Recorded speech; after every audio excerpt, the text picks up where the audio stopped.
être tout le temps surveillé. Et ça tombe bien, parce que ce jour-là, Steven a de la chance. Il finit les cours à 14h plutôt que tous ses frères et sœurs, et il peut donc rentrer chez lui tout seul comme un grand.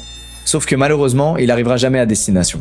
Sur le chemin du retour, Steven croise la route d'un homme d'une trentaine d'années qui distribue des tracts religieux aux gamins du quartier. Et quand il voit Steven, il se contente pas de lui donner un tract, il lui demande si sa mère serait prête à faire une donation à l'église. Alors Steven, qui se méfie de rien, répond que oui. Il sait que sa mère est religieuse et qu'elle donne déjà souvent à l'église locale. En entendant ça, l'homme sourit, et puis il se retourne et fait signe à une voiture garée un peu plus loin. Au volant, un autre homme plus âgé leur dit de monter. Steven s'installe sur la banquette arrière sans se douter de rien et indique aux hommes la route à suivre pour se rendre chez lui et parler à sa mère. Dans sa tête d'enfant de 7 ans, rien ne lui paraît étrange. Sauf qu'en arrivant devant la maison, la voiture continue d'accélérer.